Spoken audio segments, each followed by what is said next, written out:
I'm going to introduce our next speaker, which is going to be Dr. Steve Brown. He's with the University of Tennessee, and I've known Steve for a while. I'm not going to say how long now because it made me feel really old, but we were both at Texas A&M for our undergraduate together, and so he's going to talk about some pests in our corn and sorghum, and he's got some good background from being at different states and different locations, so I think y'all will be able to get something useful out of this. All right. Thank you, Ashley. So like Ashley said, I'm originally from Texas, so don't hold that against me. I worked for AgriLife for a little bit, working in rice, and then I was at LSU for 10 years. And then my family and I we got the call and we moved to the University of Tennessee. So kind of been across the South and kind of moved around a little bit, but hopefully I think Tennessee is home for us now. So said, if you have any questions in the middle of my talk, stop me. Like I said, I'm going to, when I give extension talks, if you have a question, I'll be happy to answer it then. And so we can discuss it or however you feel. If you want to wait till the end, that's fine too. So try to be as easy as I can. Pointer. All right. Pointers. There we go. Okay. So I don't know about Oklahoma, but in the Mid-South, we have a lot of pests that we fight in corn. And so the hardest time for corn is typically getting it out of the ground. And then after that, prior to corn leafhopper, BT took over and did the rest of the work. So typically what we see and what y'all may see too, we have a soil insect complex. Wireworms are a big one, grubs, and we have southern corn rootworm. And so I know up here y'all have northerns, westerns. We primarily fight southerns. Chinch bug, since the advent of seed treatments, chinch bug have historically gone downhill for us. We're not quite as arid as y'all are here in Texas. So chinch bug, false chinch bug might be more of a problem. Cutworms, common, sugarcane beetle, and then typically on the yield responses, we see an average of about a 10% increase where we use a seed treatment versus not for our corn across the Mid-South. Okay, so what's going to influence your below ground pests? So typically field conditions are one of the biggest drivers we have. And what I tell my growers is that, Stillwater and Jackson, Tennessee, which is where my research station is, relatively on the same latitude. So the temperature that y'all see is about the temperature that we see. And so the temperature that stops corn from growing is not the temperature that stops insects from moving, especially in the soil. Now, if we're talking, cold, corn's not going to be really around below 40 degrees. But if you get those 55, 60 degree days, it feels cold to you. That corn plant's not growing, but those below ground insects are going to be moving. And so if it's adverse weather conditions, you will have below ground insects move. No-till is another one. We are 90% no-till in Tennessee. And so, guys, it's a sin to put steel in the ground for us. Guys will not do it. And so we've got stale seed bed. So we have to rely on a lot of preventative planting treatments, whether we use seed treatments, in-furrows, whatever that may be. And cover crops. I am not a fan of cover crops. Go ahead and put that out there right now. NRCS stopped, invited me to speak at their talks because as entomologists, we walk the train wrecks. And so a lot of the IPM specialists that we have, cover crop is getting a big push in Tennessee because we're no-till. And a lot of guys, this planting green is a big push that's getting pushed on our guys is plant green, plant green. And the problem is when you plant green, you're going to have, I can't count how many replant fields I've been in with corn, soybeans, cotton, doesn't matter. If you plant green, or if that's something you're going to do, you need to have either a good quality seed treatment, or I highly advise you, when you decide, if you're planting that crop, come over the top of it with a pyrethroid, some kind of insecticide first, because you're going to need to kill what's in it to hopefully where it moves off that. After you put your burn down out, once you get planted, they're going to move off of that dying weed onto your cash crop. And so, like I said, I know I've made a lot of agronomists mad. I'm not taking away from the cover crop attributes, soil, nitrogen fixation, reducing runoff. But as far as an insect pest management standpoint, I do not like cover crops. And I've got some data to show why. And then planting date. Early or late planting is going to increase your pest pressure. Typically, if you're the very earliest out there, it's cold, it's wet, or at least we're wet. And so we get some really adverse growing conditions in Tennessee and the Mid-South. And so when it's cold, it's wet, that corn just sits there. And then we have to put some heavy preloads down for all the resistant weeds we have in any crop we've got. And that slows growth. So what's advantageous for insects is slow growth. If you stop a seedling or you slow it, you exaggerate that time window for an insect to feed on it. From corn, when that growing point's beneath the soil, You can get a wireworm come in and punch that growing point and it's gone. That's a dead heart. You're done. And so once you get above the ground, stink bugs become more of an issue. You've got some things you're more vulnerable to frost. So you kind of have to weigh the options there, but you've got insects that feed above and below the soil line when it comes to growing point. And then your previous crop. If you corn follow behind corn, especially in no-till, is going to increase your pest pressure exponentially. And so at least it does for us. So rotating, if you can, is one of the options that we recommend. So this was a corn IST by cover crop trial. This is Vigor that we actually did in Louisiana while I was there. And so we had Bercine clover, crimson hairy vetch, tillage radish, and then we did all that with the inclusion of Poncho 500. And this is on Vigor. Where we added a seed treatment, other than tillage, we significantly increased the vigor of our corn seed. And so adding a seed treatment, if you're going to run cover crops, adding a seed treatment you need to protect your cash crop. That's a worthwhile investment. We recommend it. I recommend all my growers use a seed treatment just because we can't predict the weather accurately out past 3 days. And so, realistically, if you get 3 days, you're okay. 7 days is a guess. Any further out, they don't know what they're doing. I had a meteorologist tell me that too, by the way, so I just didn't pull that out.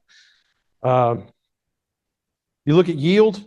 Yield's a little bit of a different story, but where we had crimson clover and hairy vetch or legumes, where we added Poncho 500, we significantly increased our corn yields. Where the clover and the tillage radishes, we actually decreased a little bit. Can't explain that one. It's one of that variability. But at the same time, where we had seed treatments, we did increase our yields in corn. All right, so this is an example of severe wireworm injury. This was a field in Louisiana before I left. I took that picture. This was a 200-acre field of corn. It'd been corn behind corn for several years. And you can see kind of this area is a swag in the field. It's a low spot that holds water. The grower treated with Cruiser 250. Cruiser 250 at that time, I think still is the cheapest insecticide he could get. And what happened was water sat in that spot, leached the seed treatment off the corn roots and through the root zone, and wireworms came in and smashed it. And so when you have water solubility, so neonicotinoid insecticides by their nature are water soluble. On the spectrum of water solubility, your most water soluble is Cruiser, which is thiamethoxam. Next is Gaucho, which is imidacloprid. The least water soluble is Poncho or clothianidin. And so typically what we recommend is going to be Poncho-based products. Poncho is going to hang around the longest on that seed if you encounter a wet spell. And so this guy, I've never seen a field of corn that had to be replanted. He replanted that entire 200-acre field due just to wireworms. And so this is a sandbox. You could put peanuts on that very easily. So just, it can happen, especially when you do corn behind corn. He did a little bit of tillage, but there's not much there. He just rehipped his beds in the fall.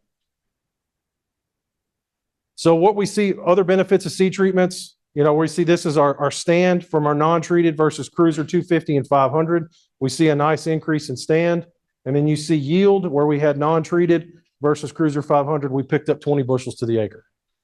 And so economically for us in the Mid-South, it pays off. We've done meta-analysis for this. Several of our graduate students have looked at this.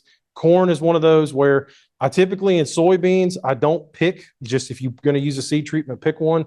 In corn, I typically like the Poncho suite of treatments. Now we utilize Cruiser in this one because this was a Cruiser test, but we typically see if Cruiser pulls 15 bushels, Poncho may get 18 to 20. That's typically how our tests normally fall out. All right, so this is corn yield response to Poncho 250 from 2004 to 21. This is the last year we had data in Louisiana. And you'll typically see the red is non-treated, yellow is Poncho treated. Our yields bounce around all over the place. Typically where we have Poncho treated seeds, it's going to be more often than not above your non-treated. And if you look over time, that equates to a 13 bushel to the acre yield increase over, 17 years. And so we've seen. So seed treatments in corn pay off for us. All right, looking at cutworms. And so with black cutworm, what we'll do is we'll hammer pipes in the ground over seedling corn and we'll drop individual cutworms on top of them where they're forced to eat that corn seed plant that we have in there. And so what we'll see is we'll look at seed treatments. And the only seed treatment I've seen that'll really actually control cutworms is Poncho 1250. Now, if that cutworm's got any size on it, that story changes. But if it's a neonate first, second instar cutworm, you'll actually, the seed treatment can kill that cutworm. So that's not going to be very common. Typically, our seed treatments are not super active on worms. However, Poncho at a high enough rate is going to be able to potentially kill some of these black cutworms. And so we've seen that in the field too. And this was under extremely wet conditions. Sugarcane beetle, one of the best things you can use again, Poncho 1250. Now, has anybody fought sugarcane beetles? Anybody seen them here? So sugarcane beetle, I'm seeing some head nods. So when you have sugarcane beetle, you don't forget it. And so where wireworm looks like somebody took a pencil and punched it into that growing point, a sugarcane beetle looks like he took a drill bit and just hammered in at that growing point. And so there is no rescue treatments. There's no recovery from this. You've got to use at planting treatments to be able to get these guys under control. Capture and furrow works pretty well compared to your check. I mean, these are all not significant, but for the option that's easiest, most growers are going to use the seed treatment. Poncho 1250 is going to be what we see work as far as a seed treatment wise the best. Cruiser 1250 is equivalent to Poncho 250 when it comes to sugarcane beetles. And so typically, I don't know about cost. I haven't priced Poncho 1250 lately. I know it's expensive, but if sugarcane beetles are typically a problem in your area, it may behoove you to use the higher seed treatment if you're not using something else in furrow. A Capture, a Force, an Aztec. Lorsban's gone. So not that anybody use Lorsban anymore, but these are some options that you've got. All right, so this is just what we see as our Poncho rate increases, our yield per bushels per acre goes up. So where we have, you have none, so this would be non-treated all the way to our 1250 rate. This scale, it looks huge, but your scale is only 164 bushels to 170. So it's 6 bushels. But we see a nice, just almost straight linear increase up. Where we increase the amount of AI on the seed, we increase our yield in corn. Okay, so I'm going to move to Mexican corn rootworm, Western corn rootworm. So this is some of David Kearns' slide in Texas.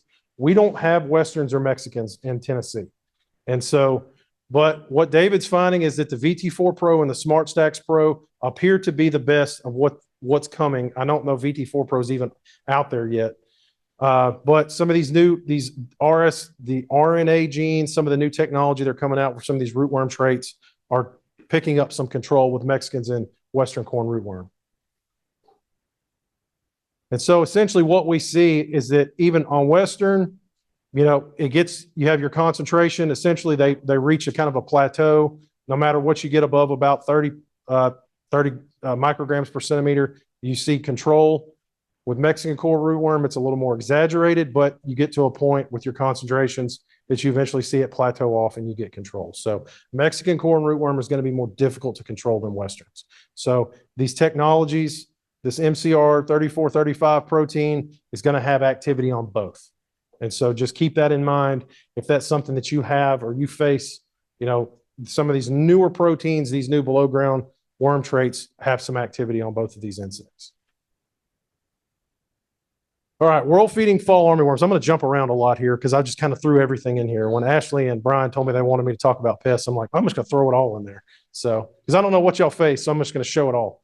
So, we get questions about this every year. World feeding fall armyworms. My corn and my grain sorghum are torn to pieces from falls or corn earworm. Do I need to spray them? Is it causing yield loss? Realistically, we don't see a whole lot of yield loss that comes from a world feeding falls or corn earworm unless they just completely destroy the plant. And so, it's going to be, it's a judgment call. I've seen them burrow down to the growing point and actually eat to the growing point in severe infestations. That corn didn't recover, but I've also seen corn that look like you taking a shotgun and hit it 3 or 4 times on one plant, and that corn yielded the same as in our check plots versus where we treated it. So corn has a remarkable ability to compensate for insect damage. But if you decided you wanted to spray it, some of these are older. I've got belt included in here. I like to throw belt in my test too, but you're going to have to use a diamide. This is Previthon, the new Vanacore, or it was now Vanacore, but Previthon at 20 ounces to the acre significantly reduced our fall armyworms. You use something cheap like a pyrethroid, you're going to make them as bad or worse than your check. So, because we can't kill corn earworm nor fall armyworm with pyrethroids in Tennessee, especially the corn strain of fall armyworm. So, realistically, if you're going to spray it, you would need to use a diamide. And diamides, with corn prices the way they are, it's hard to justify that shot, especially if it's got go out by plane or whatever, however you're going to put it out. It's hard to make those decisions. And so corn, if it's actively growing, you've got good moisture, good conditions, a lot of times it will grow out of that type of damage. Because what's going to happen is those worms are going to cycle, they're going to get big, and every instar of a fall armyworm or corn earworm is going to eat more than all the successive instars together. So a fifth instar will eat more at that fifth than it did as a fourth, a third, a second, and a first. And so big worms eat a lot. So that's why you see, especially if you've got pastures and you got fall armyworms and they're big, they're going to just mow it down because big worms eat a whole lot more than the little ones do.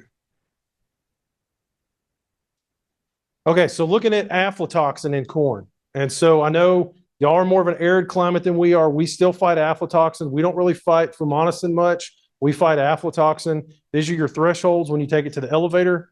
Feed corn's 20, milk's 0.5, human food's 20, and then fumonisin, higher numbers, but still 2 to 4 parts per billion, still pretty high. And this is some of Kearns's work too that he had in Texas. And so essentially where we have the Tricepta traits, he did a sprayed and unsprayed. Where he sprayed, which is the gray bars, he significantly reduced all of his aflatoxin and his fumonisin. Where he didn't spray, especially in non-BT and double pro, he had significantly higher levels of aflatoxin. Tricepta didn't matter when it came this is early planted.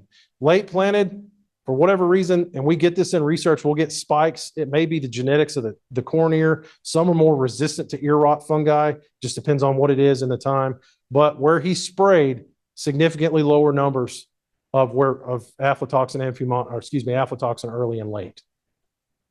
But for the most part, your Tricepta traits, your 3-gene corn traits are going to control your ear feeding enough to where it's going to suppress some of those ear rot fungi and those subsequent toxins from coming in. And so looking at fumonisin early, where he sprayed versus non-BT, significantly lower. Double pro is the same thing. Tricepta is non-existent. Pretty much the same trend holds for early versus late. And so if aflatoxin and fumonisin are an issue, we don't recommend 3-gene corns in the Mid-South. Bless you.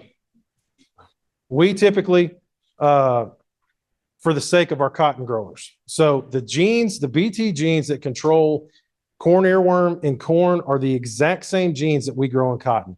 Tricepta is equal to Bollgard 3. Wide strike 3 is equal to Leptra.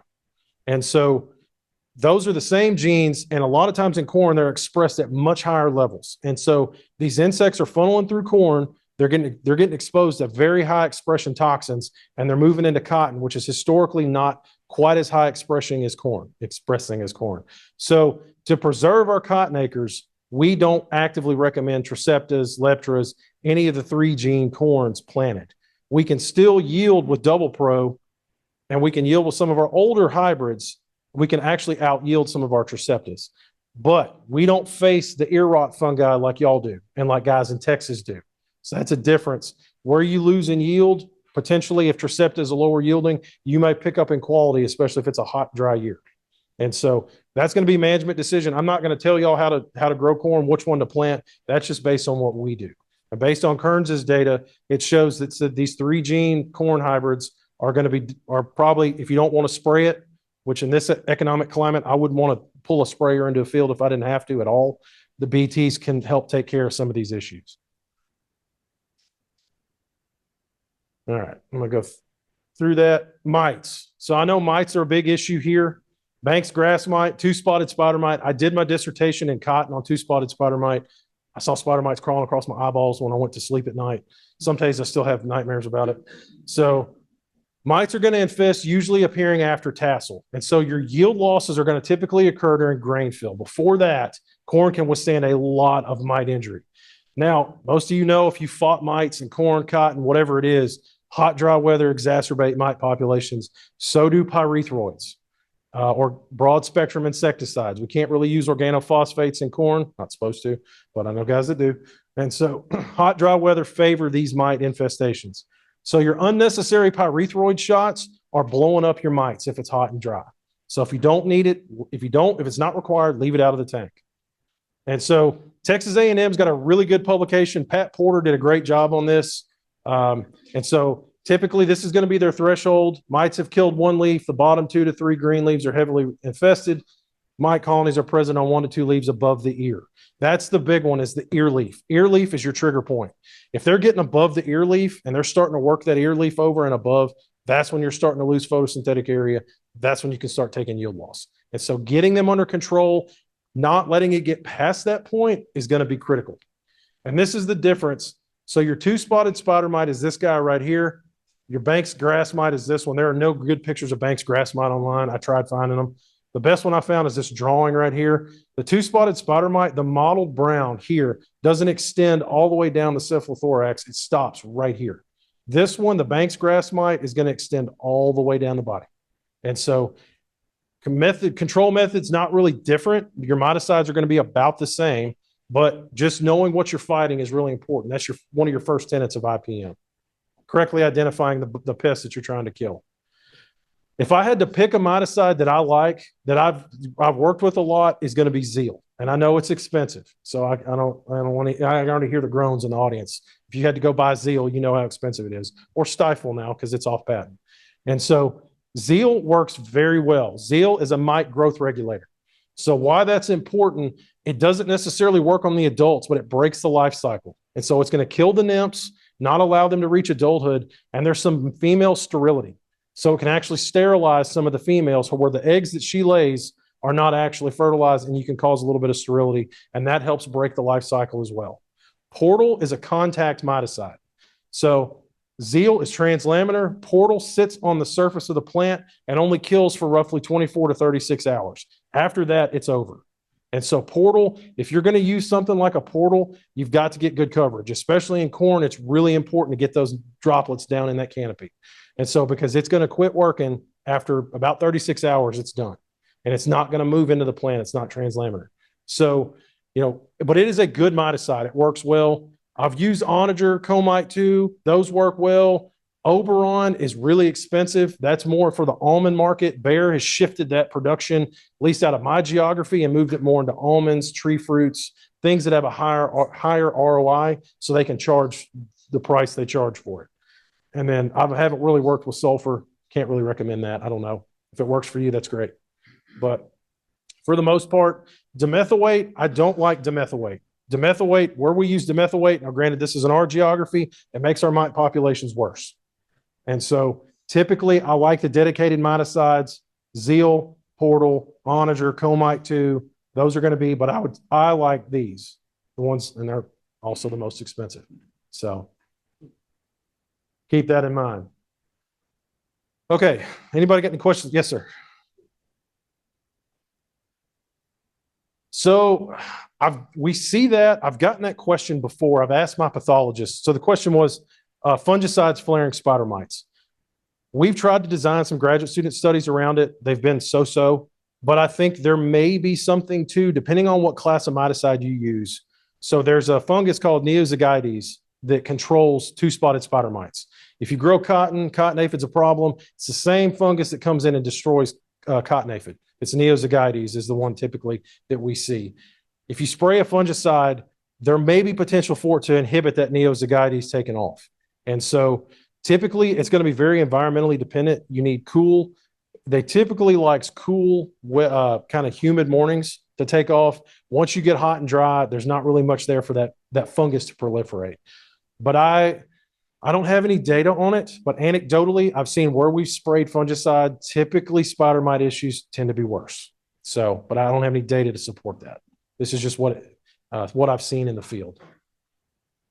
Corn leaf aphid, we had a resurgence in 24 in Tennessee.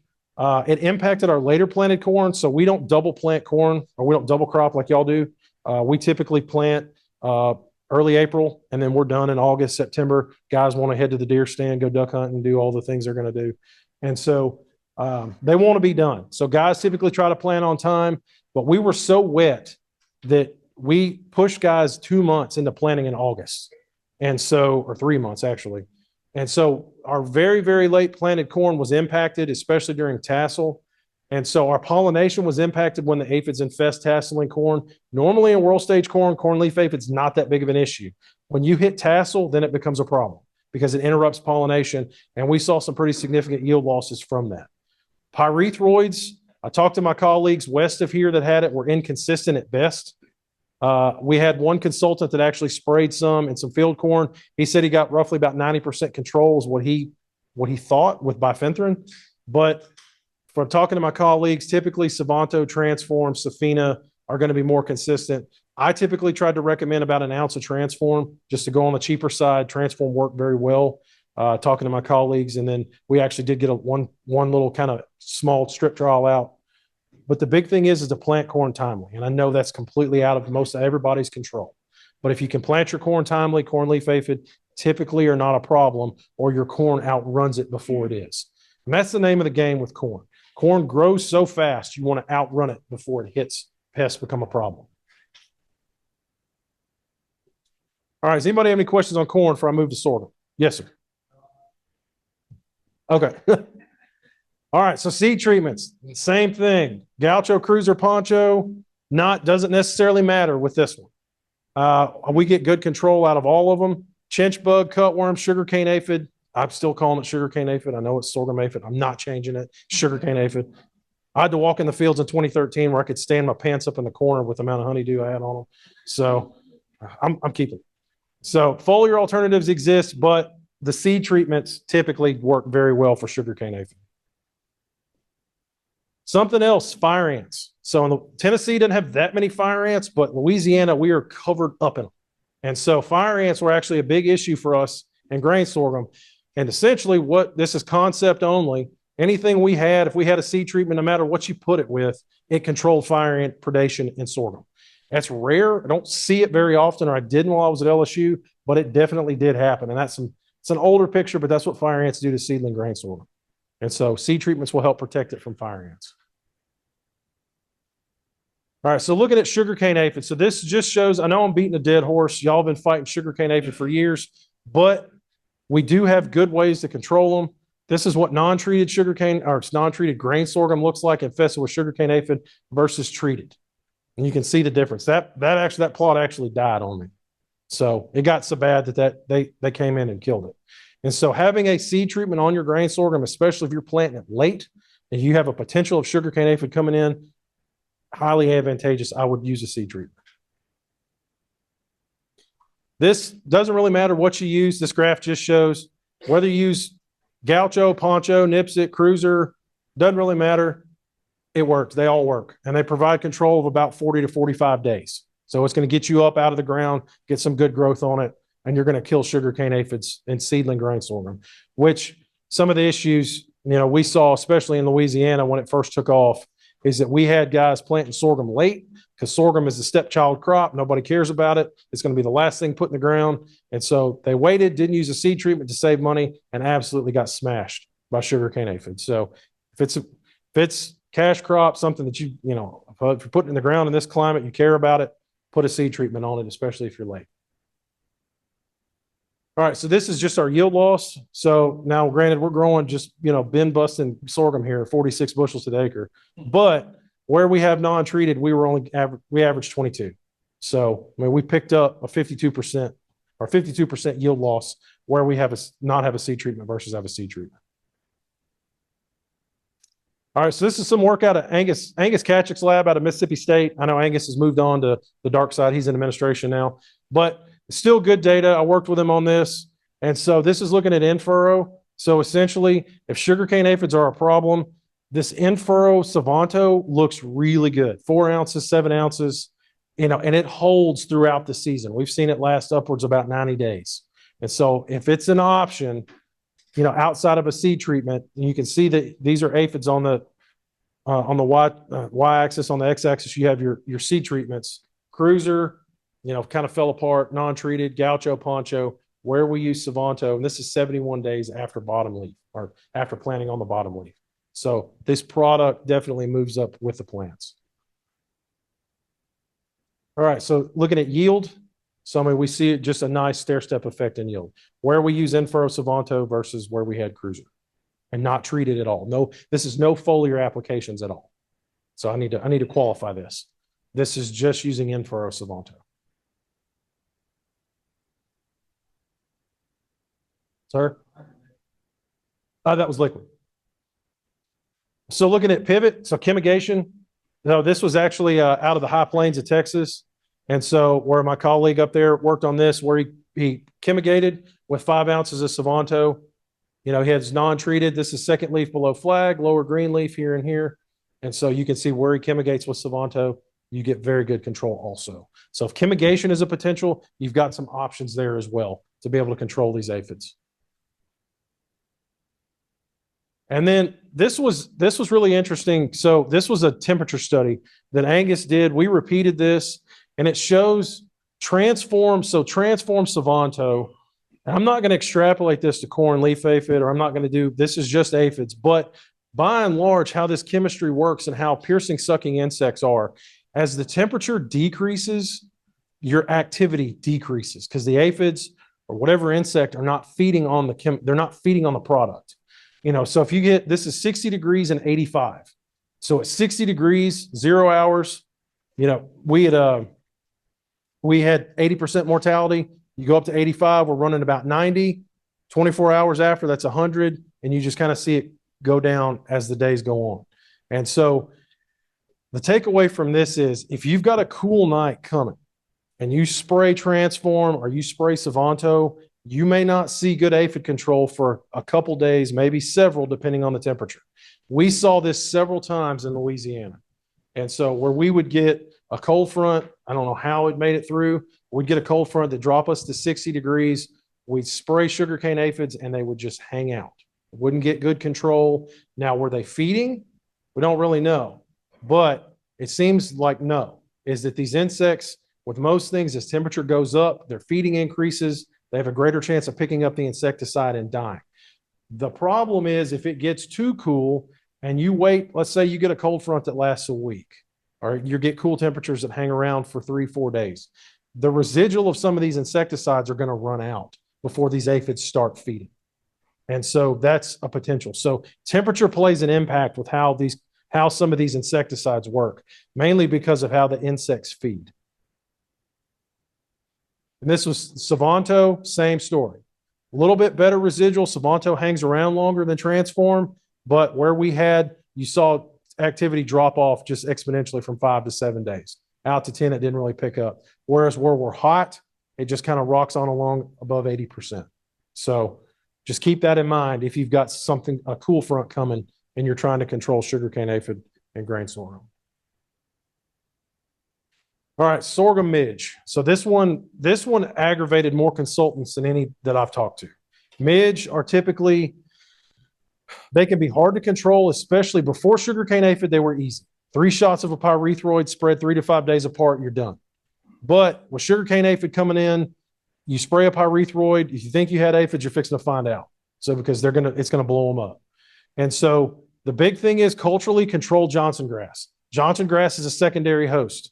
Most of the fields that we have in Tennessee and the Mid-South, grain sorghum fields are surrounded by Johnson grass. If you can get your Johnson grass under control, that'll help suppress some of your midge population. Same thing with sugarcane aphid too. Ensure even emergence. So if your field emerges and the heading is uneven, if you have 10% in this part, 20%, 30%, what that does is those heads emerge first, or those plants emerge, those heads come out first, the midge target those first, and then you may have a quarter of your field is just decimated because the midge went there first. You put your application on because the majority of your field hadn't headed yet, so you wait 3 to 5 days, make a spray, but those heads aren't protected and the damage is done. And so ensuring even emergence will go a long ways in stopping midge. We typically scout on still mornings. If there's any kind of wind blowing, it's really hard to scout for sorghum midge. I like to use the ice bag method. So if you go to those, roadside ice bag dispensers, get you a clear ice bag and take it to the field with you, throw that over the head and then shake it. And so what it does is it stops the midge from flying away and it's clear so you can see through it. And so you can actually see the midge before they fly off. You can use it on a windy day too, but I know y'all are a lot windier than we are in Tennessee. So it may be difficult. You may be scouting at night. So be cautious with pyrethroids and aphids. That's always standard, especially in sugarcane aphid. If you use a pyrethroid, just make sure you're going to be ready to spray for aphids because they could blow up on you. And your earlier planted sorghum is less susceptible. Sorghum planted in our corn window was always less susceptible to midge than our later planted sorghum. The later you get, typically the worse sorghum midge becomes. Black Hawk is an option. That's spinatoram. It does have activity on midge. It's so-so on control. The most consistent control that we would typically see was a pyrethroid, and it's the cheapest. So just use those with caution. All right, so the headworm complex. And so the headworm complex typically comprised fall armyworm, corn earworm, and sorghum webworm. All are highly pyrethroid resistant. So at least for us. Sorghum webworms are probably the most. Corn earworms probably, well, let's see. Corn earworms probably the least. Fall armyworm second. Sorghum webworm is the most. But a pyrethroid, you're just on a prayer that you're going to actually kill some. And more than likely, what's going to happen is you're going to make them worse. Is you're going to control all your beneficials, and then everything out there eating those small worms were there, that you just took out. So diamides are going to be by far the most effective and longest residual control. And you can get away with some very low rates of diamides. So in the old Previthon rate days, we could kill headworms with 8 ounces of a diamide. So, and if you think about it, the spray is interacting the head. It's right there. You're hitting the worms where they live. They're not hard to target. They're not deep in the canopy. You can get the spray to the worms where it's needed, and we would get very good control with low rates of diamides. So I'm not going to tell you to go sub-label, but we get good control with low rates. So these are how to distinguish them apart. Sorghum webworm is the smallest. They're hairy. They're ugly. They're going to be the smallest worms you see. Fall armyworm and corn earworm are going to be very similar. The easiest way to tell them apart is the inverted Y on the head capsule. Fall armyworms, more often than not, if you have fall armyworms and grain sorghum, it is the corn strain. You're not fighting the grass strain, what gets in pastures. The corn strain, the only way you're going to kill them with a pyrethroid is to drop the jug on them. And so they are extremely resistant to pyrethroids. So the grass strain, very susceptible typically. And so if it's in grain sorghum, it's going to be the corn strain 99 times out of 100. Corn earworm is going to be more mottled. You're not going to have that inverted Y. And these are the two side by side. They look very similar, but treat them the same way. Assume they're pyrethroid resistant. A diamide is going to be your best bet. And more often than not, where you've got these guys, this guy's either in there or not far behind. Get the picture taken. Okay, so looking at headworm control. So you can see our non-treated, larvae per 10 heads. So our threshold is 1 larvae per head. Our non-treated, we're running, this is 15 days after application. We're only running roughly about 3.7. Where we sprayed diamond is worse than the check. Now it's not significant, but numerically it's much worse than the check. And this is headworm. So that's either going to be fall armyworm or corn earworm. Where we use Previthon at 14 ounces, absolutely smashed them. Belt, not on the market anymore, but Belt was not as good as Previthon. Intruder, this is a neonic. Here's your pyrethroids. Fast-Ac's a pyrethroid. Mustang Max is a pyrethroid. You're not doing yourself any favor using these. Stallion was a pyrethroid mixed with chlorpyrifos or Lorsban. And so the Lorsban was doing all the heavy lifting on that one. We got no control out of the pyrethroids. Move out to 22 days. What's still holding? Our Previthon application still holding. Belt came down. The neonic is just blown out of the water. Realistically, your pyrethroids here are no different than your checks. So when you're controlling headworms, put the pyrethroid up. I wouldn't even really use a besiege, the pyrethroid, unless you've got midge or something that you're worried about in a mixed field where you've got different heading timings. I like just a straight diamide. So Vanacore would be what I typically would recommend. Leave the pyrethroid out, especially if you're with aphids or other things. All right. That's what I've got. I don't know how I am on time, but yeah. It's only 7.5 hours. So I'm from Texas, so it's all right. All right. Does anybody have any questions? Yes, sir.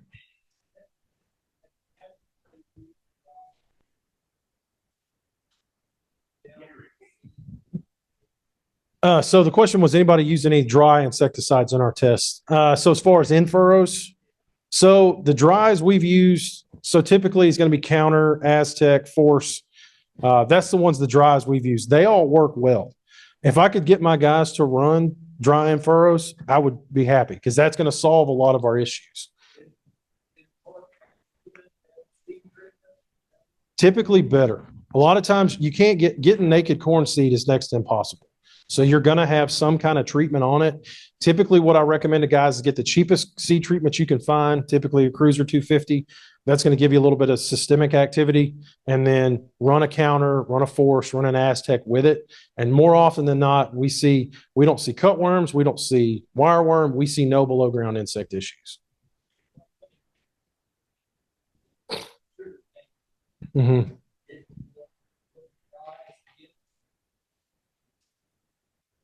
Typically, no. We haven't seen really great activity off the dries when it comes to sugarcane aphid. It's so that you get some systemic activity from some of these older chemistries, but the neonics, that's their hallmark, is they're water soluble by chemical nature. They move up the plant, so they're xylem mobile. They move up and they're expressed out in the vascular tissue of the plant.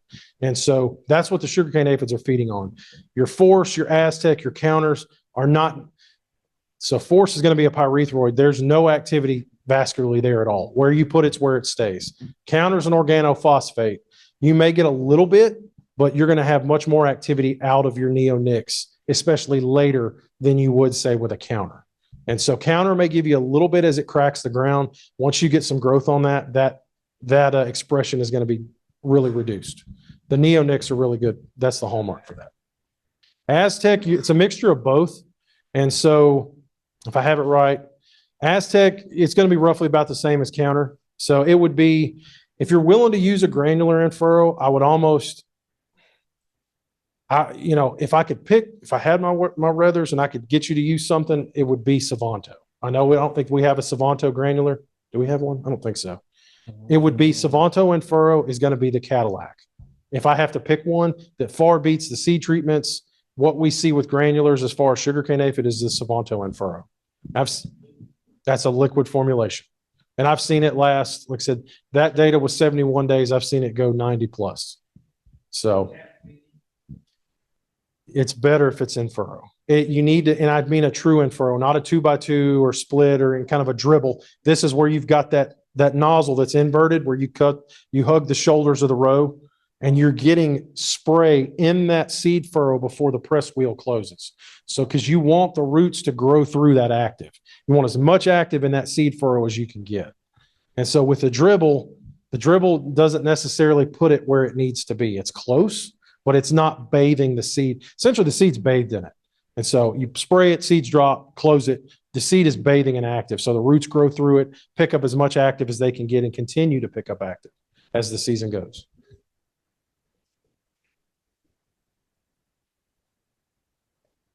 I've never seen it injure seed. The typical in-furrow issues, I've never seen one damage the seed.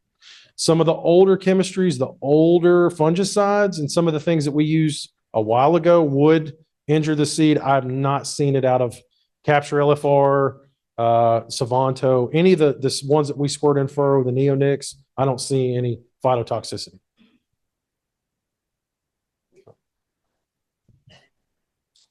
Hey, Jeff, if you're going to share knowledge, I don't need them.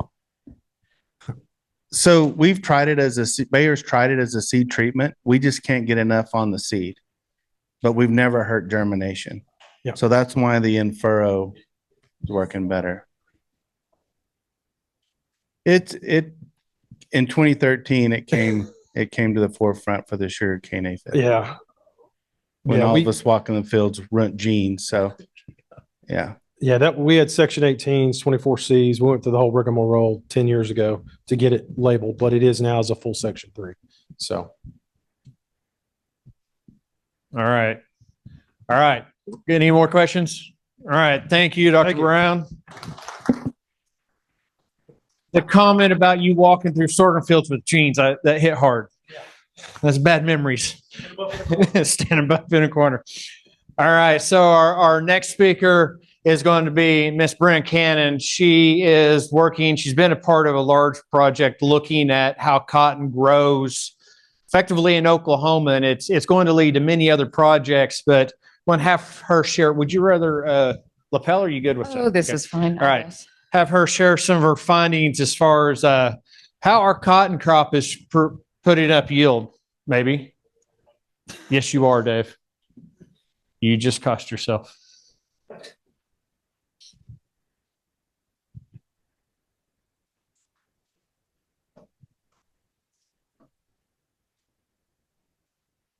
Mm.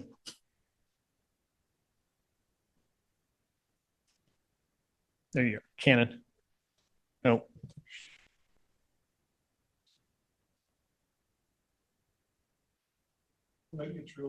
Cannon.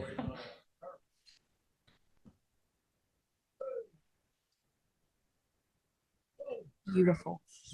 Thank you. And Awesome. Cannon, you're ready. So like Dr. Arnold said, my name is Brenna Cannon. I got the privilege of getting my master's here under Dr. Jason Warren, and have since moved on to my PhD, kind of switching from soil water now to crop development and specifically cotton growth and development. Sweet. So like I said, first things first is I came in looking at irrigation and water use in the high plains. We are obviously seeing a decline in the Ogallala. As well as that, we see a shorter season environment across Oklahoma generally. And then cotton growth is not new to Oklahoma. Every county in Oklahoma, except for 2, have grown cotton at some point. So adoption to producers, we're hoping to get more information to make cotton more of a comeback and more successful in Oklahoma. So with that, we have a few challenges, right? Lack of water, short season. Researchers in the panhandle of Texas have actually shown the ability to grow cotton in a lot of these states that overlie the Ogallala Aquifer. So this little graph, the lighter colors are less optimal for cotton growth, and the darker colors are more suitable. And we obviously the panhandle specifically lies in the region where it is optimal to grow cotton. So there's also been more studies to look at reducing the total heat units needed based on previous parameters set by a lot of producers or a lot of researchers in the Cotton Belt on growth and development throughout the some of these shorter season environments. So this is the chart that I'm kind of going to refer to throughout this presentation. This growth and development chart on a basis of heat unit accumulation was developed by a researcher out of University of Arkansas in collaboration with a lot of other universities in the Cotton Belt, that traditional Mid-South region. And this is just a showing how heat units are distributed across the system. And when we see this in our research, our growth patterns do not follow this pattern in Oklahoma. So we saw times in the research where things weren't just adding up. So we want to investigate that further because this chart doesn't work for Oklahoma. This is some of my research from my master's. Looking at, this was a irrigated field at the McCall Research Center out in the Panhandle. And we had 2 varieties out there, specifically an earlier season variety, Phytogen 205, compared next to a later season variety, I think it's an early to mid variety, 350. And none of those ever saw a yield cap. We had linear lines, linear growth in yield in those systems. And when we're looking at that as a relation to irrigation, it's really difficult to tell your producers, hey, the best way to make the most yield is to irrigate all of it when we're looking at water use, right? And conserving water. So we had more questions of like, what is going on? How are we not capturing all the yield possible? Because we never see that drop in specifically the Panhandle, but across the state, is this also a common issue?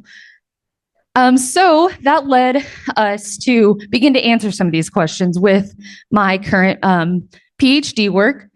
So this lovely little chart is kind of how we dictated where we're going to put these studies. So across the state of Oklahoma, we look at heat unit accumulation in season and based on availability of fields or growers that are willing to collaborate, we put one site per average heat unit accumulation based on this chart.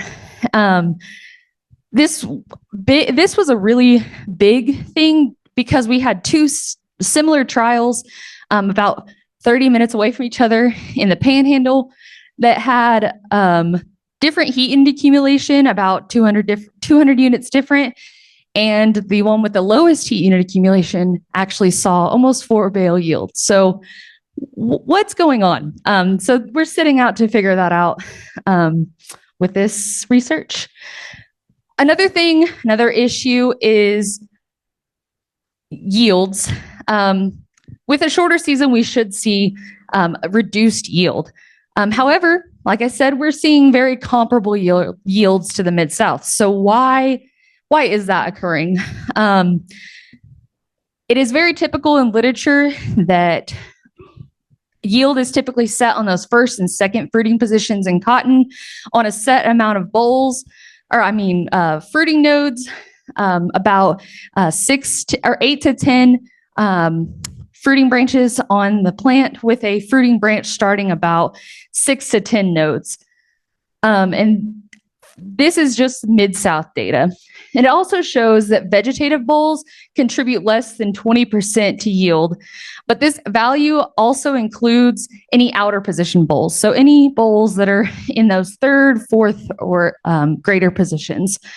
And preliminary research of my data has shown that in Oklahoma, the comparable yields might be because we're seeing 20% of yield alone from vegetative branches.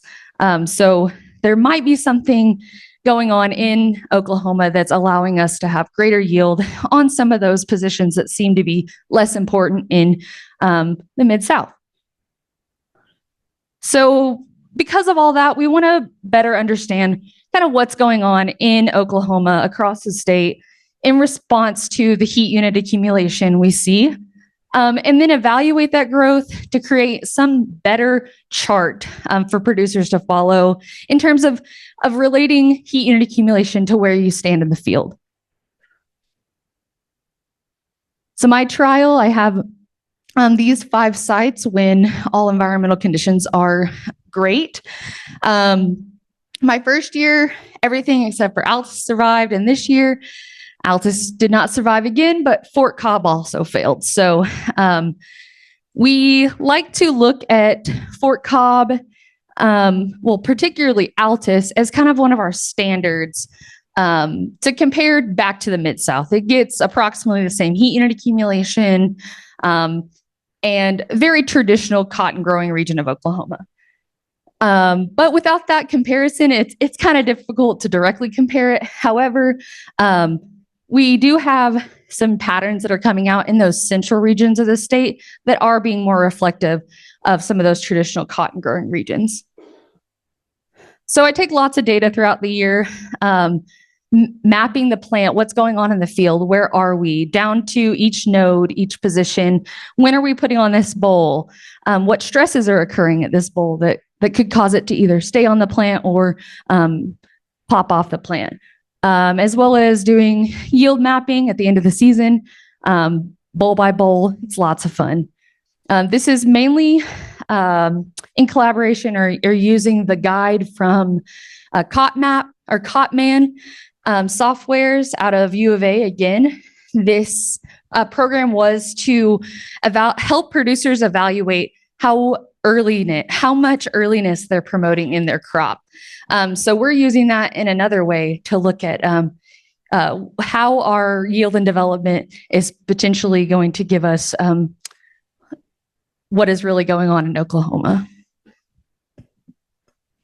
So when I talk about earliness and especially promoting that earliness, it's very important to realize that all of the varieties have some sort of distinction of what they are. Based on some variety trials, we've seen that we're able to promote more earliness in some of those earlier season or those early maturing varieties. However, those later season Later maturing varieties aren't as responsive to some of those changes to promote earliness. So essentially, if you're not super familiar with cotton, what these distinctions mean is within phytogen, phytogen 205 should be able to set and mature a profitable boll load before something like phytogen 411. However, we've been able to kind of manipulate that and get some of these earlier season varieties to act more like the laters. So specifically, I'm going to continue to talk about phytogen 332 and phytogen 400 as we move forward. Phytogen 332 being more of an early to mid season, and phytogen 400 being that mid. So across locations, we can kind of see based on previous literature as well as this, that those heat units are relating really closely to our yield. And that's kind of been repeated in the literature. However, we know that heat unit accumulation is not the only contributor of why we're seeing yield influences. So this project is to set out what those could potentially be. All right, so this is phytogen 332 across 4 locations. Fort Cobb, Shawnee, Waukeeta, and the Panhandle. Shawnee and Waukeeta in this year had about the same heat unit accumulation and about the same amount of that percent yield on vegetative branches. Both these sites are not irrigated, and they seem to be acting less fit for this environment, right? If we saw, Fort Cobb seems to be the most fit for this variety due to its like traditional pattern of development, right? So we move to some of these different environments with whatever stressors we have. We see the outer spread of bolls, and specifically more attention to the vegetative bolls on some of those, on some of the plants in the locations where we can see potential stressors. So Shawnee and Waukeeta, irrigation stress, Panhandle, short season. This was 2023. So optimal conditions, a little dry out in the Panhandle. However, did see more of a reflective traditional or growth pattern than some of these other sites. And then our later season variety, phytogen 400. Again, Fort Cobb looked to be the most similar to what we should expect out of literature of how the cotton plant looks. But the Panhandle, Waukeeta, and Shawnee show more of that outward growth and putting some of that attention on the vegetative branches. Specifically, I know that a lot of producers in Waukeeta don't prefer planting anything later than 350.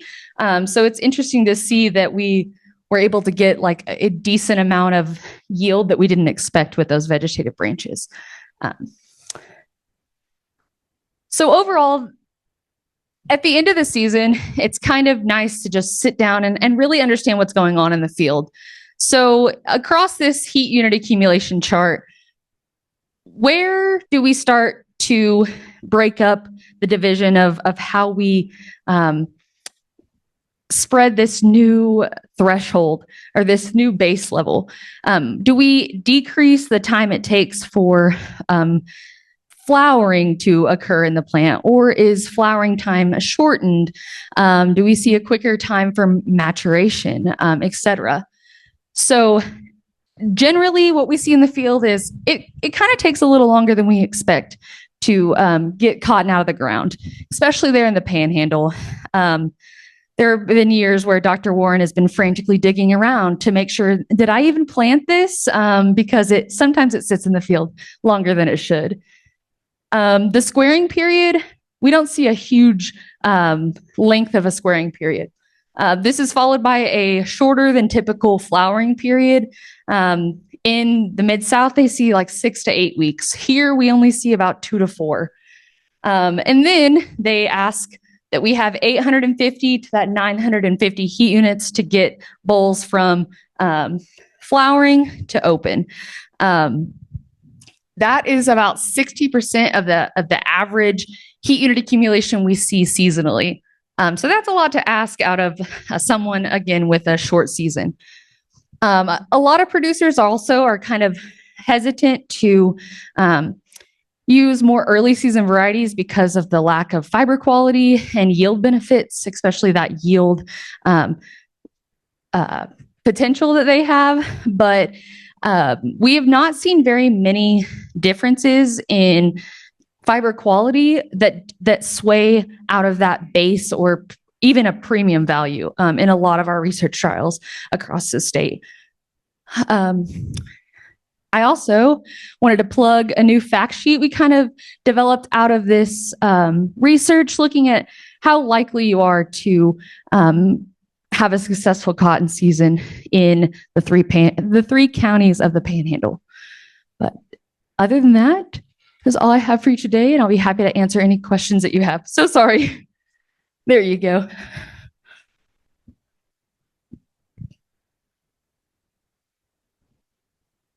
Questions for Brenna? I'll throw one out at you, Brenna. As you look at the mapping and see more bowls on the outside, does that change our management on how we should be dealing with this cotton if we're getting a different bowl loading location? Yeah, so I definitely think that a lot of the traditional patterns of cotton growth and development are promoting earliness, right? When you look at a lot of extension publications, you're promoting that earliness in the crop, which makes us reduce the vegetative bowl load. So when it comes to management, I think that we need to sway away from using Mid-South recommendations and get more towards something that's more fit for Oklahoma, because promoting that earliness would potentially take away 20+% of our yield in some of those areas where we see that non-traditional pattern of growth in the cotton plants.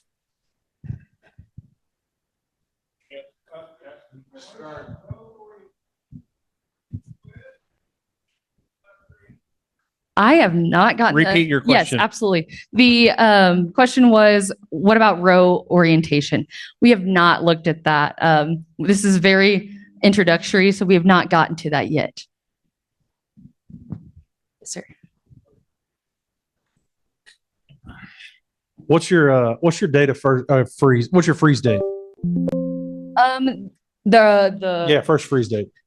Average May 16th, I believe. Well, for in the fall. Fall freeze. October 16th, I believe. Okay, so you're not much different than us in Tennessee. Correct. So we're 15th, and so and that's over the past. Now I've been there forever, but several years, our first freeze doesn't hit till November, and so managing for earliness. I get the earliness. You're leaving yield on the table, but I think there's talking to Tyson, our last effective bloom date is historically been August 15th. We're talking about backing that up till September 1st. And so we're taking some of that earliness and we're pushing it, because I think based on his DD60 models, that's a conservative estimate. So we're thinking about pushing that to September 1st. So, and it's some of those that I think some of the earliness is actually we're pushing later because we're seeing some of the same things you are, is that we're managing for earliness to the point we can be sacrificing for yield. So. Just so you know, we probably have a 40-day range from first freeze from north to south. Yes, very. Yes, sir. Do you have any data on some field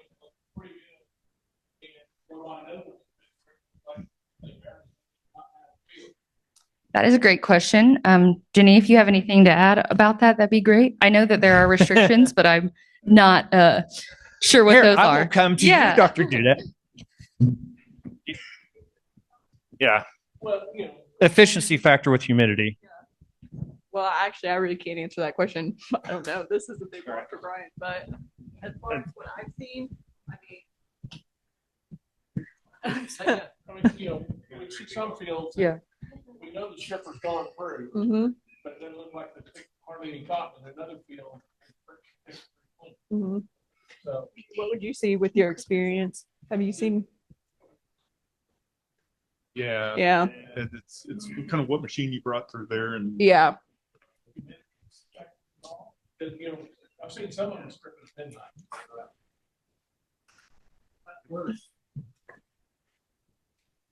We'll just pass it. Yeah, around. no. Going. That's a whole bunch of variables you're talking about, Mike. Typically, when the humidity goes up, you actually pull more off the plant.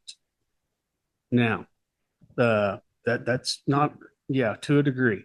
Some of that comes back to maturity. Different varieties open better. Maybe it should have sit in the field a day or two longer versus the variety that's down the road. That comes back to excess fertility, water management, all kinds of things that make that cotton really open or not open. Are they wasting their money by spraying bowl opener 24 hours ahead of the freeze? Most of the time, yes, but it depends on how hard it freezes. So bowl openers prior to it freezing a day in advance. If it frost, you're money ahead. If it's a hard killing freeze, 22 or below, yeah, your cotton's not going to open for 3 months.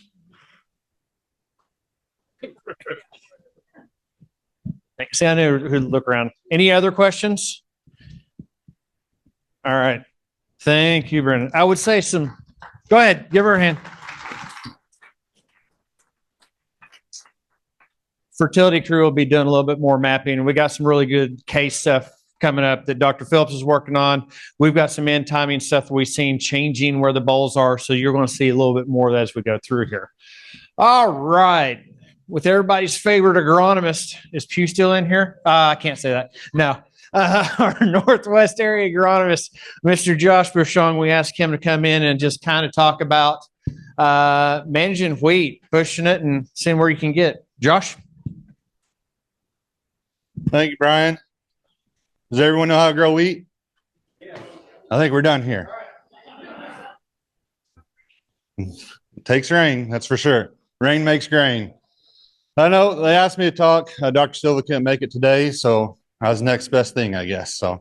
But my team did win the wheat taps program. You might learn more about tomorrow, so I might know a thing or two about wheat. So got a lot of slides. We'll go through as fast as you want. Stop me anytime. We'll answer questions or at the end. So optimizing wheat, obviously agronomics, go into a lot of that. Soil fertility, a little bit about grazing and pest management, my bread and butter. So a little bit about agronomics. We've all seen this for a couple decades now, at least. For after grain, we don't need to be planting in August, September, even early October. We have a lot of issues, a lot of pest issues, a lot of things against us planting that early for grain. I don't know how many times I've been at a field tour. There guys are wanting to know what wheat variety to plant. Like, well, I might have someone have something to graze, so I'm still going to plant it like I'm going to graze it, but they never do. I know one guy that hasn't grazed his wheat for over 20 years, but he still treats it like he's going to graze it. So we're leaving a lot of yield on the table. If we're going to go for wheat grain, we're going to go for wheat grain. Obviously, the guys that want wheat pasture, they're wanting to get out there as soon as possible. Hey, Josh. Yeah. How old is that graph? I want to say it's early 90 data, 89 to 91 or something like that is where I found that data as well. But our dual purpose wheat fact sheet with K-State has that data in there as well, with some K-State data as well, but pretty old data. So we could probably revisit that, and we'll get into some of that data here in a little bit, jumping the gun. But we also have a fact sheet, how to estimate grain yield. I kind of look at that. We all know what goes into grain yield. Obviously, we need some grain. We need heads per square foot. We need good heavy weight. All that goes into that formulation. But we start thinking about at the end, how many heads per acre we need. We need to start at the beginning when we're sowing the wheat. For roughly, a bushel of wheat, 60 pounds, it's going to be about 20 seeds per square foot.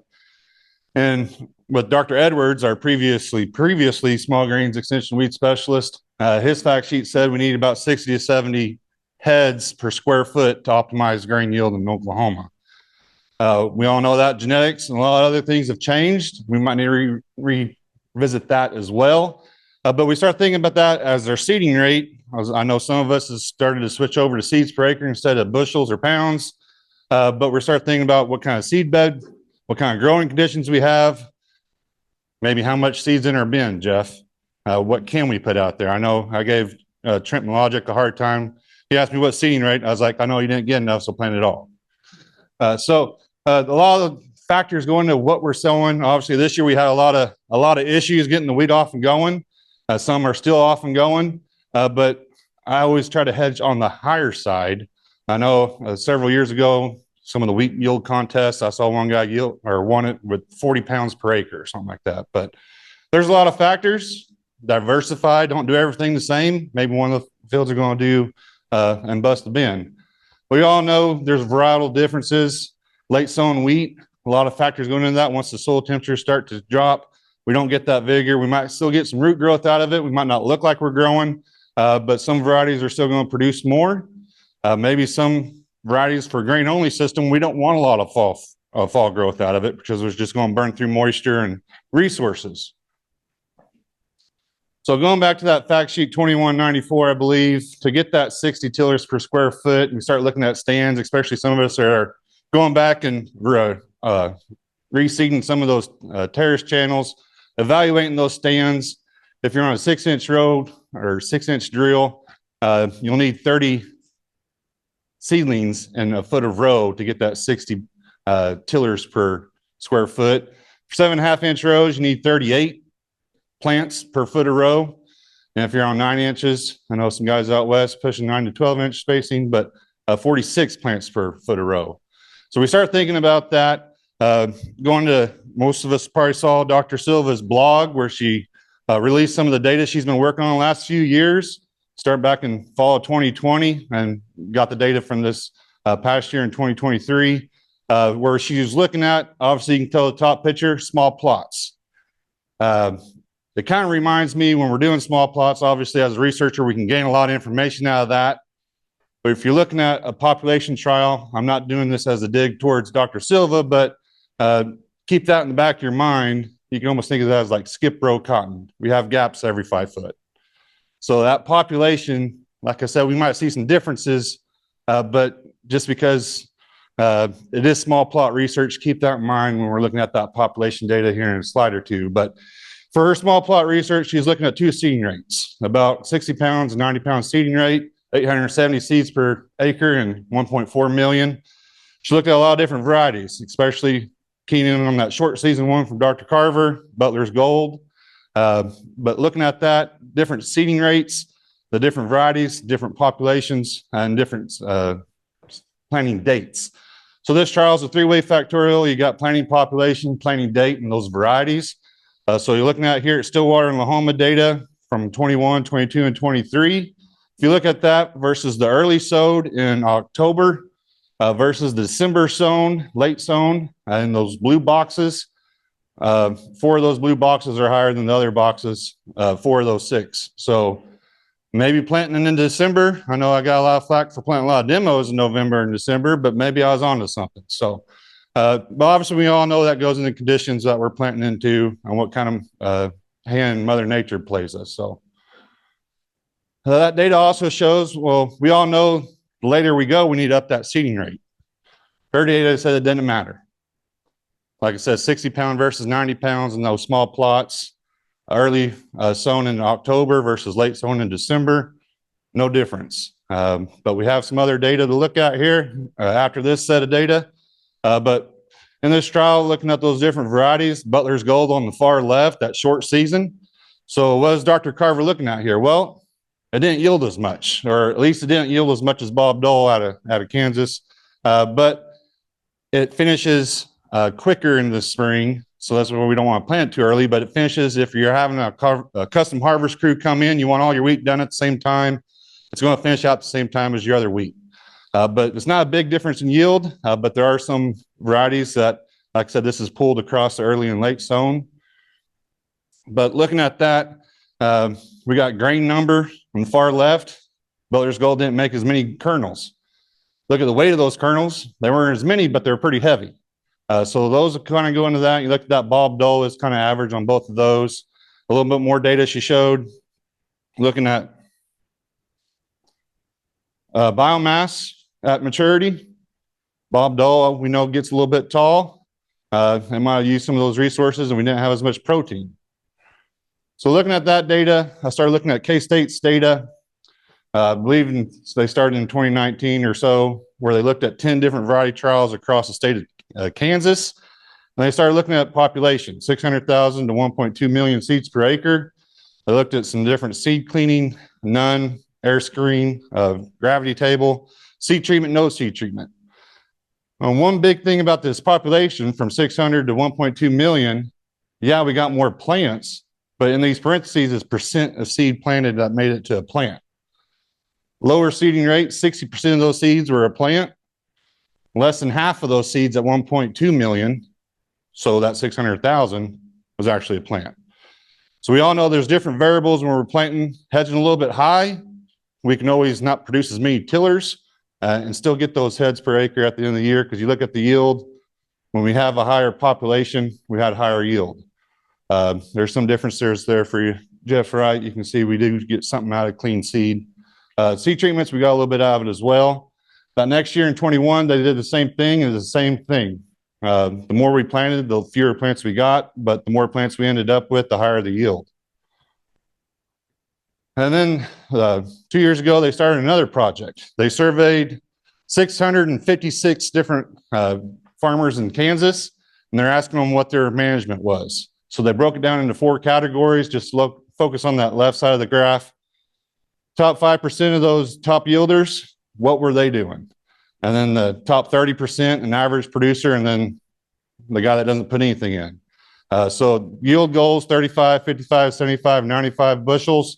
Seeding rates from 1 million, 1.2, 1.45. Nitrogen, 40 pounds, 80 pounds, 120, 160. Now, as we start seeing, we'll see other fertility. We got phosphorus, sulfur, chloride, seed treatments, yes or no, split application of the nitrogen, flag leaf, fungicide application, joining fungicide application, micronutrients, and see if they can replicate what their upper end producers were doing in Kansas. So looking at that data real quickly, this is just the central Kansas data. So you have different locations here and those 4 different groups. If you just look at some locations, the lower yielding, 30 bushel wheat, yeah, you might have a 10% difference, but is that 3 bushels going to cover all that input? But if you average them over, I guess they did get statistically, they can pull all those locations. The more they put out the crop, the higher the yield. 10 bushels difference. Brian, is 10 bushels going to cover 120 pounds of nitrogen, 2 fungicide applications, chloride, so on and so forth? Yeah, okay. So like I said, there's going to be somewhere in the middle. Most of us aren't going to be throwing the kitchen sink out of it, and we're doing something more than nothing. But that's just some interesting data you can see from the Kansas Ag Experiment Station research reports. So back to fertility. Obviously, Brian's going to hit on that tomorrow, but there's a lot of factors that go into that, especially for shooting for better grain yields. Can't forget P and K, maybe not, secondary micronutrients. pH is a big one I often see. Obviously, we have some varieties that have some tolerance to it for grain, maybe not so much for forage, but data showed 7% higher grain yield when we corrected that pH, almost a 50% higher forage when we correct that pH. But what's Brian's taught us, what now, 6 years, 7 years of data? Just because we have some yellow wheat coming out of winter doesn't mean we've lost yield. And so his data, we've been listening at this meeting for several years now. We do have a chance. We're not burning up those resources. And here's just another example with small plots. You got the edge row effect where that one row is getting more nutrients, more water in small plot research. But we can come back from that. Some more of Brian's data. Going back to Chickasha, where the left half of that screen was canola the year before. And you can see those greener squares. Those greener squares had 90 pounds of nitrogen in this current wheat crop. If you just look at continuous wheat with 90 pounds, only 70 bushels, same 90 pounds in this current wheat crop, but had canola the year before, over 12 bushels more. So there's value to that rotation. Fertility is a good yield driver, obviously, when we're pushing grain yields. Variety and seeding date might not be as important as we think it is sometimes. It's going to be more variable from year to year and field to field. Trying to backtrack to try to get to a certain head number that we're shooting for, a population, thinking about the year, what kind of optimism we have for that crop when we're seeding that crop. It might be a bigger factor than we play. And that goes back to what kind of seed bed we have sowing that wheat, and what kind of environmental conditions we have going into winter. So grazing, I know Dr. Carver has done a lot of work trying to get some dual purpose wheat, but most of us remember the variety trials at Marshall. They're at 74 and 51. Looking over that 05 to 18 where we had those trials there, variety trials with grazed versus grain only. 36 bushels on grain only, 28, that's 25% difference. So that reduction, Dr. Edwards, like I said, the previously small grain state specialist, attributed 2/3 of that difference in yield to planting date, not because of grazing. There were a couple years where we got a big kick in the knees from grazing, 60% grain reduction. Greg Heifel always pointed out to Roger Gribble that one year in 2010 that it actually increased the grain yield when they grazed it, but that's just the outlier. So now that we have dual purpose trials, one of them's at El Reno. So past 4 years, Dr. Silva's been looking at the trial grazed versus they fence it off and have grain only. There are some different seeding rates. The dual purpose is a 120-pound seeding rate planted earlier, and the grain only is planted later at 60-pound seeding rate. I believe, if not a 1.2 million seeds. But looking at those 4 years of data, 2023, it was another Greg Heifel year, I guess. I can give that to Marty New maybe, where grazing helped. But for the most part, we're losing yield, planting earlier, maybe not from the grazing. And we all know trying to pull off, we've had a lot of conversations when to pull off. Is that first hollow stem still valid? Obviously, we have the tools with Mesonet to kind of predict when we need to start really looking. Do we need to look at what's actually grazed? Do we need to look at stuff that hasn't been grazed where we know the wheat wants to be at? We still have some research that Dr. Carver wants to look at the newer genetics to see if we can actually graze it past first hollow stem and still not have that yield penalty. But the biggest thing when he had some grad students look at it, looking at your phone, you can download the Canopeo app and it'll tell you percent green ground cover. In that data, if you want optimized yield, you're going to be pulling off pretty early because you want at least 60% green ground cover. And I know we've turned a lot out pretty early this fall because we haven't had the growth on some of that stuff trying to get up and going. But I know a lot of guys were pulling off and there's not a lot of green cover out there after we pull those stalkers off.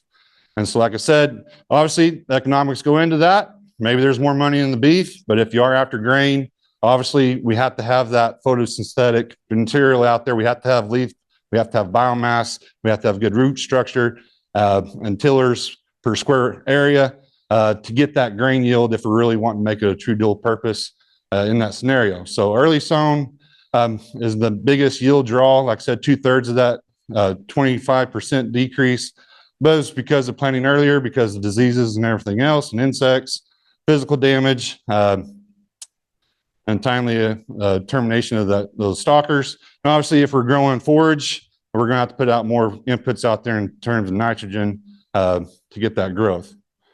Pest management, like I said, my bread and butter. If you haven't heard of the Crop Protection Network, there's a lot of good resources on there from identification to management.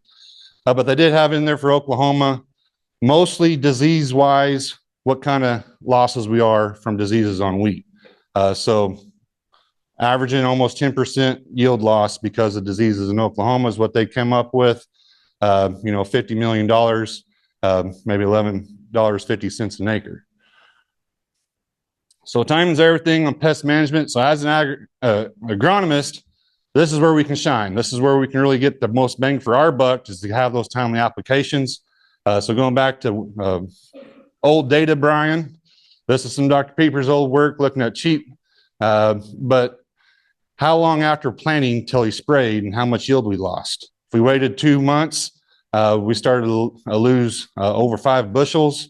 Still got 85% weed control, but the longer we waited all the way into spring, we started losing some pretty serious yield. I know a lot of us don't want to make those decisions till spring to see what the outlook on price is, what the outlook price is on beef. Make those decisions in the spring, but if you're really after a grain crop, we really need to focus on those pesticide applications in the fall. Some Brandon Fast work, looking at, I guess next slide, but some of our other research, looking at how much yield we lost, and some of my thesis work from cheat in particular. If you only had one cheat plant per square foot, which most of us when we're driving by, it looks like that, but oftentimes it's not that thick, but sometimes it's a lot thicker. I know Case Medlin, we had, you know, several hundred in a small square foot, but 18%, almost a fifth of your yield is lost just by one plant per square foot of cheat. So I know a lot of us think, well, it's another grass, we can just graze it with the stalkers, but that's going to be eating us up if we're waiting until spring to spray that out. If you have 3 plants, closer to 20%, and then looking at Brandon Fast's data on how many cents per bushel we're losing because of cheat, how thick that cheat is. It might only be a few cents per bushel, but that adds up. So dockage, weight deduction, ryegrass kind of the same way, 11 to 16% yield reduction. Same thing, so many cents per bushel. We can handle quite more. Obviously, it looks a lot worse from the combine. And obviously, if we're trying to grow some seed wheat, that number is going to be a lot higher than we want to see. We started looking at feral rye. We're starting to look at form material FM dockage, not just the weight deduction, but that doesn't take as many rye plants to really hit your yield on that. 1 rye plant is going to take over a fifth of your yield. 3 rye plants per square foot, 40%. So that's pretty steep. And like I said, you're getting that added discount out the elevator because it's FM. You can't easily remove it from wheat. So now you're starting to look at a quarter, 50 cents, maybe $1 per bushel discount. Or like we were talking about earlier, between sessions, you might get rejected altogether out the elevator. I've seen some of that, and we've all seen a lot of wheat acres go out to graze out or just hate off. They haven't seen a combine in several years, if not decades, just because we can't get on top of the weed issues. Scout for insects, another thing. Look at something like brown wheat mites. We look at the literature, it says 25 to 50 per leaf. When you have stressed wheat in a drought year, they can take out your stand pretty quick, and that's a direct impact on your yield. So obviously we don't have a lot of great options for mites.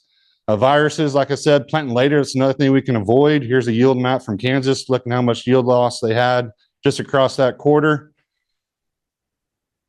Seed treatments, we're seeing a lot more growers get those seed treatments, especially with the Lumivia, or getting those worms, especially if you're after wheat pasture, you don't have to worry about resowing. Some work out of Kansas says you might get 45 days out of aphid control. If it's really heavy year of aphids, you might save a fifth of that yield if the aphids are really thick. Some work Dr. Hunger did, our previous wheat pathologist, 64 bushels untreated, just gaucho, 77 bushels back in 2000, 16% yield protection. Foliar diseases, we're seeing a lot more acres at least have a fungicide applied during flag leaf. That's what's going to finish out that grain. That's what I really want to protect, that flag leaf. Our research shows 10 to 20% yield savings or protection with that fungicide at the flag leaf. If you're looking at some intensive managed wheat, you might be looking at 2 shots, one adjoining Feek 6 and at flag leaf. You might get another 7-8% yield out of that. Obviously, we're not going to be hitting it twice with the fungicide in a 20 to 30 bushel yield environment. But if you're already having some good wheat ground, especially under irrigation, you might be looking at that. I know powdery mildew, I've seen that take out a field, just like this past year where we had stripe rust hit really bad. Those early shots definitely went a long ways. As far as timing, especially on that flag leaf, once we start to see at least 50% of that flag leaf, I'm trying to get those guys to spray. But at least once the flag leaf is fully emerged, try to get it protected, the sooner the better. Obviously, we're using a lot of generic tebuconazoles where the residual might not last as long, but hopefully will get us once we start finishing out that wheat head. So some of Dr. Hunger's work looking at leaf rust on the flag leaf, from 10% of that flag leaf all the way up to 100% of that flag leaf covered with leaf rust. The earlier the growth stage, the more yield we lost. So worst case scenario in his data, if we had 100% of that leaf rust covered, or 100% of that flag leaf covered with leaf rust, we lost over 30 or a third of our yield. But once we start filling or firming up that seed, going from milk to soft dough, that yield loss isn't as severe as we might think. On the contrary, I've seen stripe rust pretty much desiccate that flag leaf, and we didn't have very good grain fill.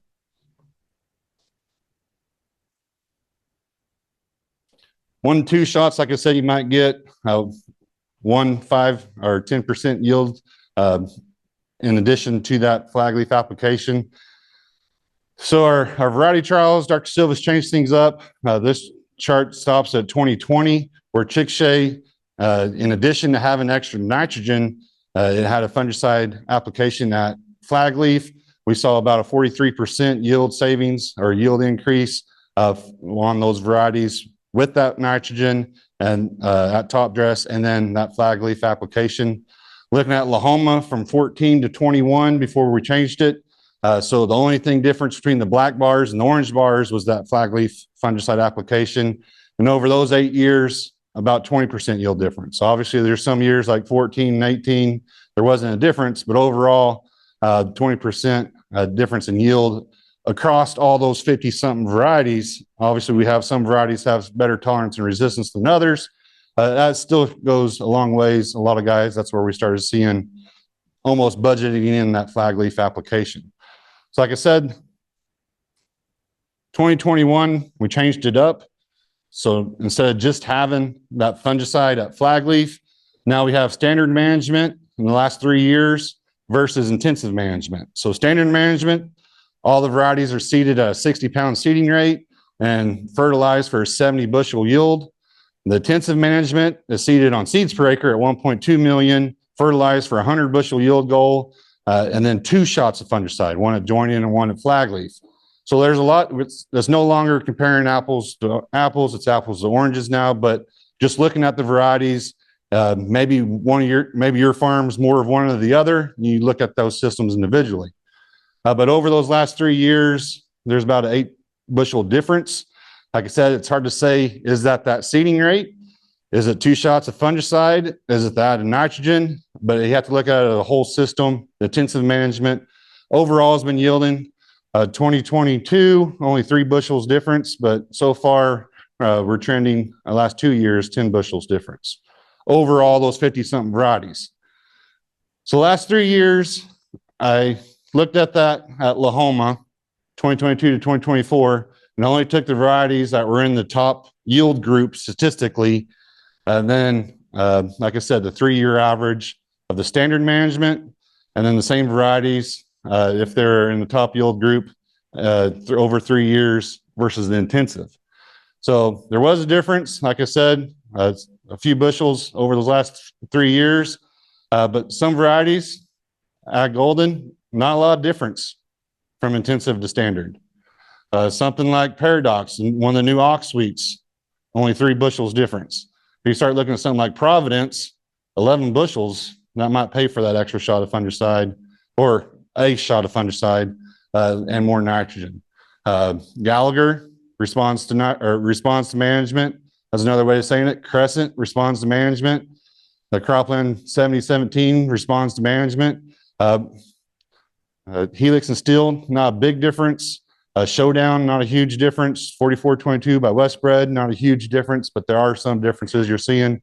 Obviously, 7 bushels in a 75 to 80 bushel yield environment is only 10% difference. So wrapping up the pest management, like I said, as an agronomist, this is where we can make a lot of decisions, be very impactful about, at the end of the day, pest management, insects, weeds, diseases, viruses, we're only protecting yield. We're not adding any yield potential. So timely management is going to be the biggest thing. And keep in mind, especially in Oklahoma, anytime we have stress conditions, that plant's not going to be able to handle those thresholds like we usually see.